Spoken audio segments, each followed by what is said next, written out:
청취자님, 만약에 우리나라 미술사에서 모나리자급이라고 할 수 있는 엄청난 걸작을 손에 넣으셨다면 어떠시겠어요? 당연히 세상 사람들에게 다 자랑하고 싶지 않을까요? 갤러리 제일 좋은 자리에 딱 걸어두고요. 그렇죠. 찬사도 받고 막 자랑도 하고 싶을 텐데, 음. 근데 이 위대한 그림을 검은 오칠을 한 무거운 쇠장석 함에다가 꽉꽉 넣고 아무도 못 보는 깊은 산사, 어두운 법당 구석에 영원히 묻어버리기로 결정한 사람이 있습니다. 와, 정말 상식적으로 이해하기 힘든 선택이죠. 네, 대체 왜 이런 기이한 선택을 했을까요? 오늘 저희가 심층 탐구해서 파헤쳐볼 자료들이 바로 이 선택에 얽힌 비밀을 담고 있습니다. 맞습니다. 오늘 우리가 깊게 들여다볼 자료는 조선 왕조실록 중에서도 문종실록, 그리고 한국민족문화 백과사전에 기록된 대자암이라는 잊혀진 공간에 대한 기록들입니다. 그리고 세종의 아들인 안평대군이 그 유명한 몽유도원도를 어두운 속에 봉안하던 밤의 서사들도 있죠. 네, 이 세 가지 출처를 교차해서 보면요. 우리가 교과서에서는 절대 배울 수 없었던 조선왕실의 아주 은밀하고 인간적인 민낯이 고스란히 드러납니다. 벌써부터 흥미진진한데요. 오늘의 미션은 아주 분명합니다. 철저한 유교 국가였던 조선의 한복판에 어떻게 상상을 초월하는 규모의 왕실 불교 사찰이 세워질 수 있었는지. 그리고 그 국보급 그림인 몽유도원도는 왜 어두운 상자 속 일종의 내비게이션으로 전락해야만 했는지. 맞아요. 마지막으로 이 공간을 없애버리려는 유교 관료들과 이걸 어떻게든 지켜내려는 왕 사이에 피 튀기는 정치적 두뇌 싸움을 추적해보는 겁니다. 제가 이 문서를 검토하면서 제일 주목했던 부분은요. 이게 단순한 건축이나 미술에 대한 기록이 아니라는 거예요. 그럼 어떤 건가요? 정면으로 충돌했을 때 일어나는 아주 흥미로운 정치 심리극이거든요. 정치 심리극 좋습니다. 그럼 이 모든 갈등의 진원지인 대자암이 처음 탄생하던 1418년으로 한번 가보죠. 예, 1418년이요. 기록을 보면 이 거대한 사찰의 시작점에는 아주 깊고 사적인 슬픔이 있어요. 태종과 원경왕후의 넷째 아들, 그러니까 훗날 세종대왕이 되는 충녕대군의 친동생인 성녕대군이 불과 13살의 나이로 요절을 하잖아요. 맞아요. 홍역에 걸려서 세상을 떠나죠. 사실 태종이 왕위에 오르려고 피를 참 많이 묻혔지만 자식 사랑만큼은 정말 유별났던 군주거든요. 막내 아들이 죽어가니까 막 이성을 잃었다고 하던데요. 네, 궁궐 안에 온갖 을관들 다 부르고 심지어 무당이란 맹인 점쟁이들까지 동원해서 기도를 올리게 할 정도였어요. 하지만 결국 요절하니까 너무 슬픈 나머지 무덤 곁에 대자암이라는 원당을 세운 겁니다. 근데 제가 백과사전 기록 보고 제 눈을 의심했잖아요.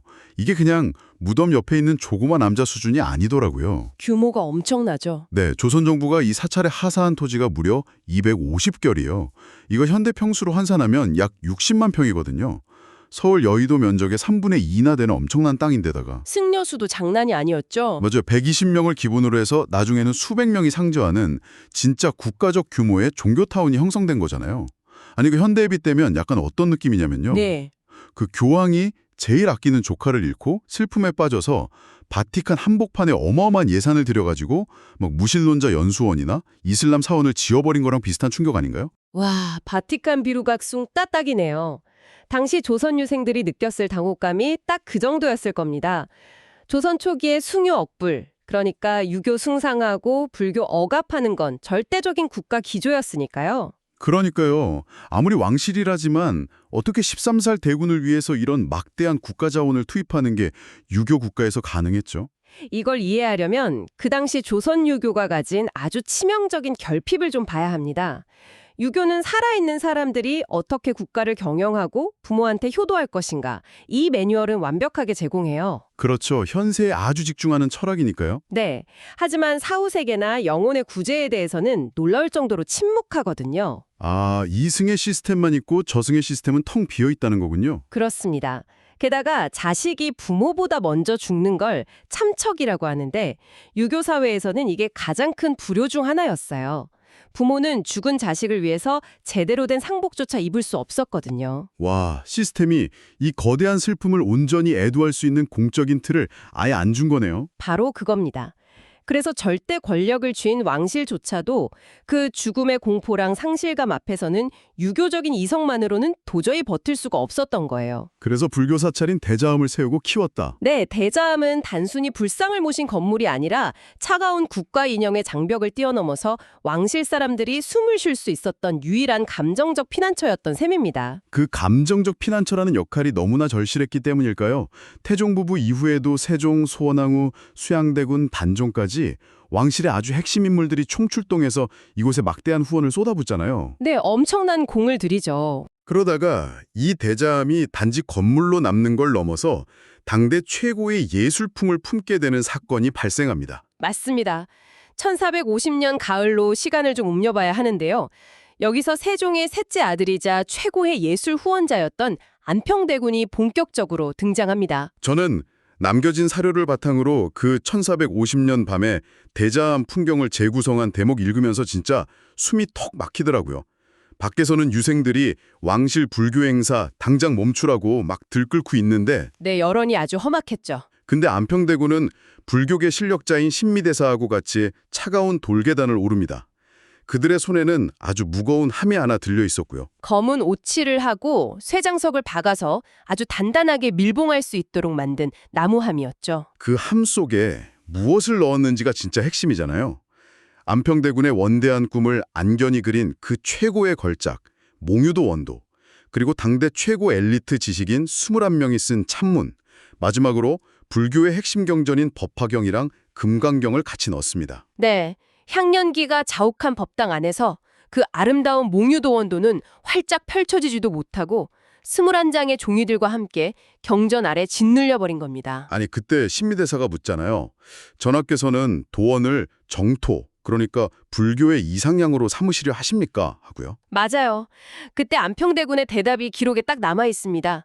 살아있는 자가 그 길을 보았으니 먼저 가시니도 길을 잃지 않기를 바랄 뿐이요. 이렇게 대답하죠. 여기서 먼저 가신 이는 돌아가신 아버지 세종, 어머니 소원왕후, 그리고 이 공간의 원래 주인인 삼촌 성령대군을 뜻하는 거고요. 정확합니다. 제가 진짜 이해가 안 가고 답답했던 부분이 바로 여기예요.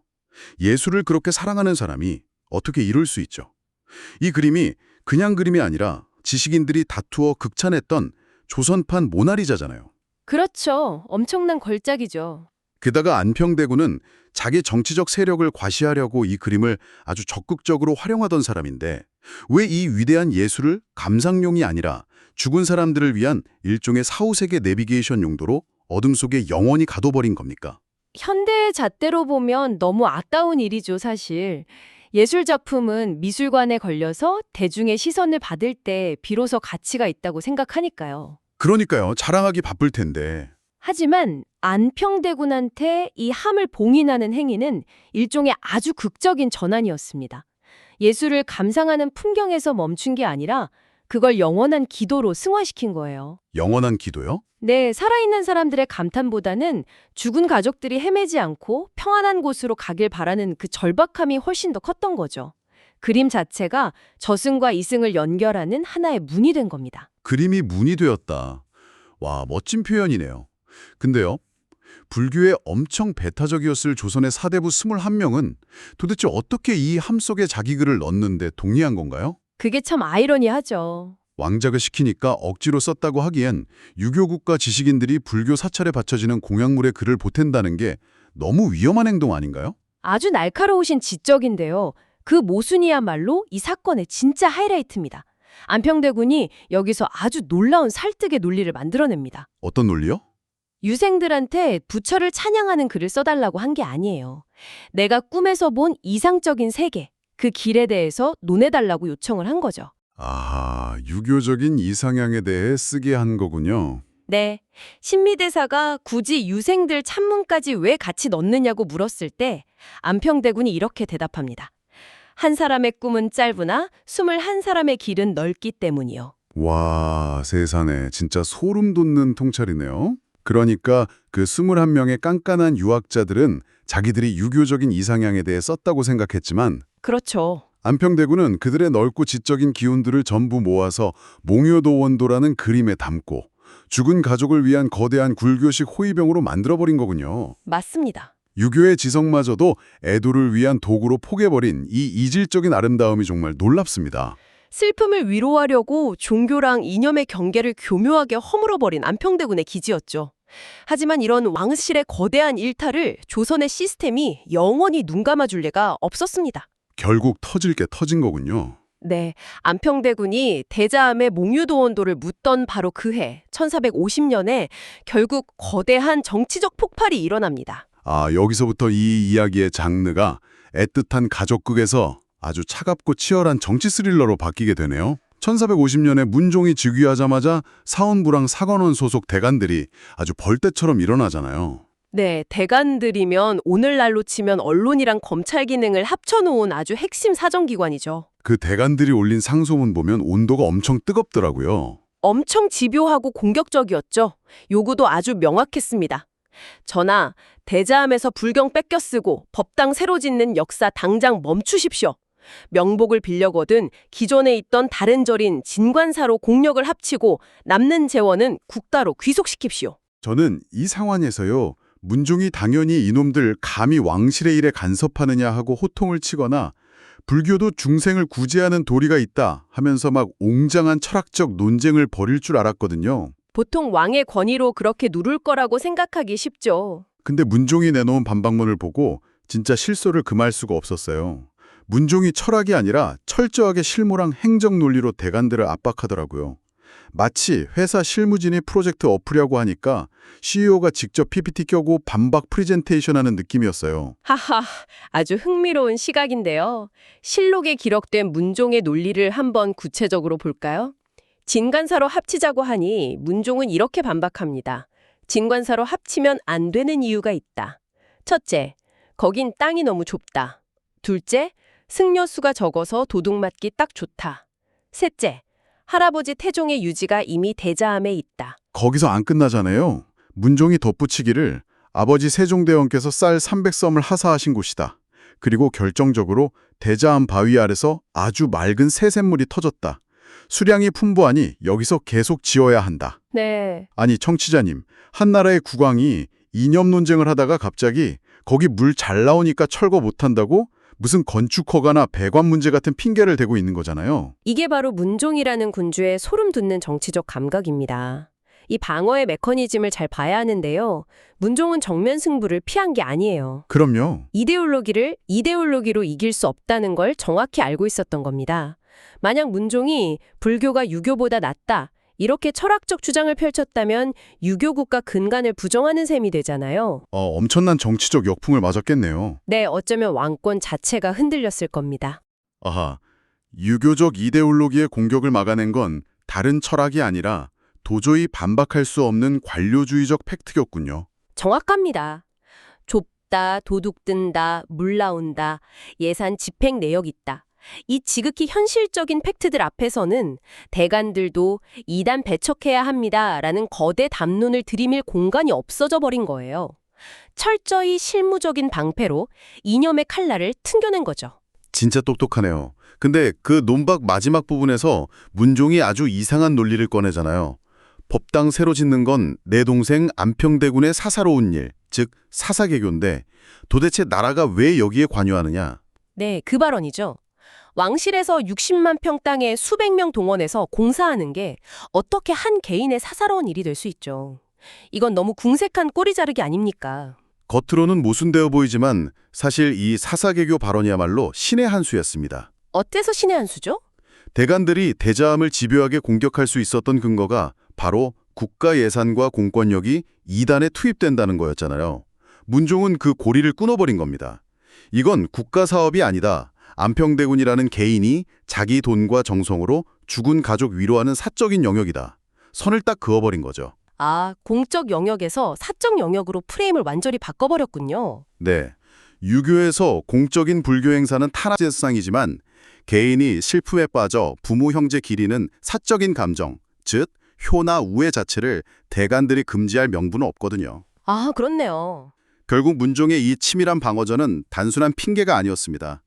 동생 안평대군이 몽유도원도를 묻으며 간절히 기도할 수 있는 그 마음의 공간, 왕실 가족들의 피난처를 어떻게든 지켜주려고 왕이 선택할 수 있었던 가장 눈물겨운 정치적 줄타기였던 거예요. 와, 그 차갑고 억압적인 유교의 시스템 한복판에서 관료주의의 허점을 파고들어 가족의 슬픔을 덮어주려 했던 왕의 뒷모습이 탁 그려지네요. 그렇다면 왕실이 이토록 모든 권력을 동원해서 목숨 걸고 지켜냈던 대자 아미랑 그 안에 숨겨졌던 몽유도원도의 하음은 결국 어떻게 됐나요? 안타깝게도 역사는 그들의 간절한 만큼 영원히 머물러주지 않았습니다. 시간이 흘러서 1592년에 임진왜란이 발발하면서 그 거대했던 대자암은 일본군의 방화로 흔적도 없이 불타버립니다. 폐사가 된 거죠. 세상에, 그 수백 명의 승려와 60만 평의 땅이 다 잿더미가 되어버렸군요. 네, 그리고 정말 얄궂게도 훗날 이 텅 빈 절터에는 인조의 아들인 경안군 그리고 손자인 임창군의 묘소가 들어섭니다.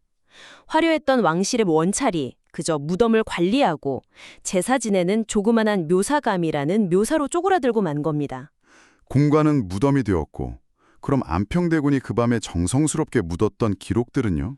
안평대군이 죽은 가족들을 위해 피를 토하는 심정으로 직접 필사했던 묘법연화경 사경보는요.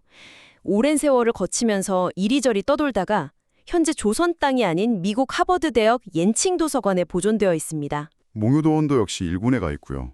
총치자님, 이 결말을 듣고 나니까 마음이 참 복잡해집니다. 어떤 점이 그러신가요? 태종부터 문종까지 왕실이 총동원돼서 수백 년을 버틸 것처럼 지어올렸던 건축물은 한 줌의 재가 되고 무덤턱으로 변했잖아요.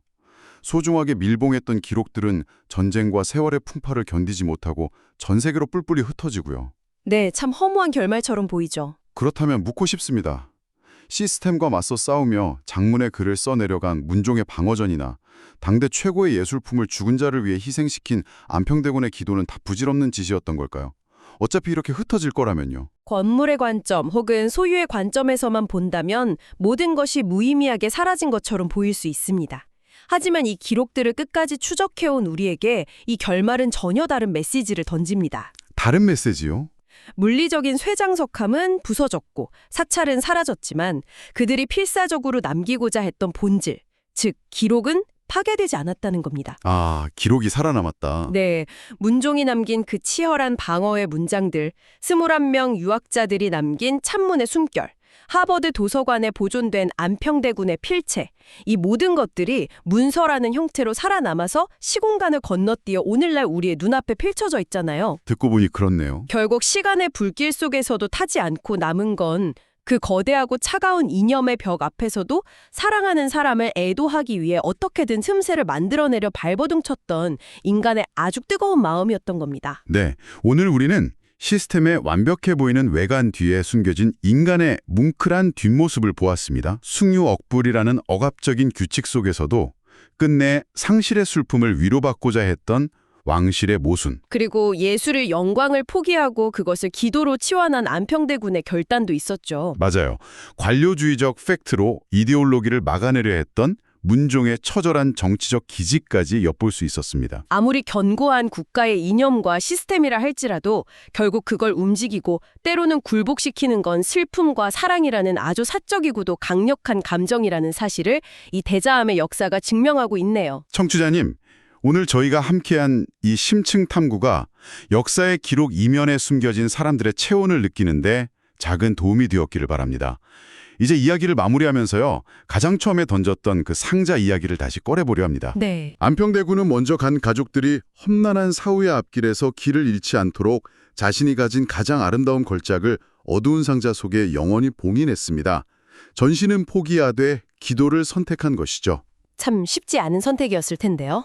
만약 청취자님께서 칠흑같이 어두운 누군가의 앞길을 밝혀주기 위해 혹은 청취자님이 세상에서 가장 사랑하는 기억을 지키기 위해 단 하나의 물건을 골라 영원히 열리지 않을 상자 속에 봉인해야 한다면 청취자님의 상자 속에는 어떤 것을 넣으시겠습니까? 아, 정말 여운이 남는 질문이네요. 예술 혹은 우리의 소중한 마음의 진짜 가치는 만천하에 환하게 그러나 박수받는 데 있을까요?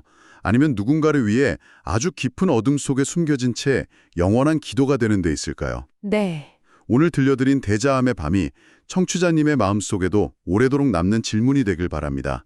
지금까지 심층 탐구였습니다. 끝까지 함께해 주셔서 감사합니다.